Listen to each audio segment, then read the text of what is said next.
Right now, the Trump administration is trying to censor the history told in our national parks and historic sites. This has been happening since March, when the president first ordered the Interior Department to whitewash our parks of anything that might, quote unquote, inappropriately disparage Americans.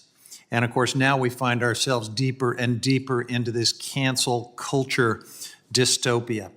Officials have been applying that standard that he set broadly to historic information about racism, sexism, slavery, gay rights, and the persecution of indigenous people.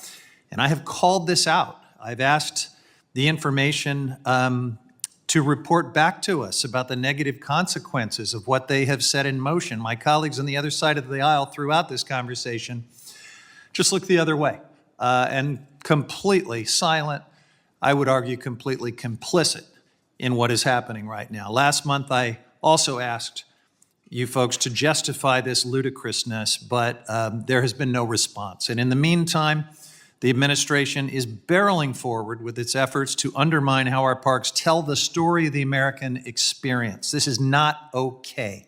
We've got enough to fight about, enough to disagree with in terms of policy.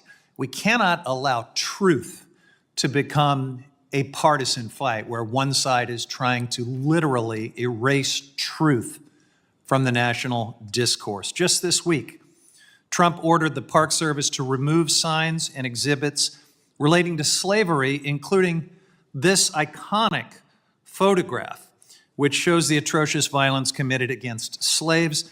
This photo was widely distributed during the Civil War. It opened people's eyes to the true devastation of chattel slavery. What the hell is going on here? That someone in this administration directed this photo to be removed from a display. And we know it's been reported on good information that that actually happened. Now, the Interior Department seems to be backpedaling. They realize that there's a backlash to this. And so they're going to have to try to put the toothpaste back in the tube on this one. So they are backpedaling, but make no mistake, this happened. This directive did go out relative to this photo and other materials. This administration is no stranger to lying in order to clean up their horrible decisions, and Trump's imperial edict about this that set it in motion is just horrible and unthinkable. The National Park Service is responsible for preserving our history in its entirety, the good, the bad, and the ugly.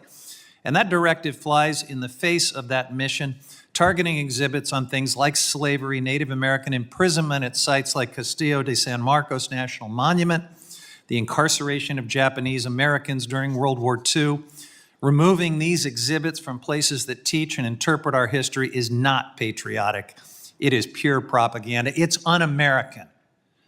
Our national parks are not monuments to a single sanitized version of American greatness. They're places for all of us to confront and learn from the full complexity of our past. True patriotism means acknowledging our nation's history in its entirety, including our mistakes, so that we can learn and grow from it. An honest reckoning with the past is the only way to build a more perfect union. We should all be ashamed that this administration is doing this stuff on our watch, and you folks have been complicit for too long. I yield back.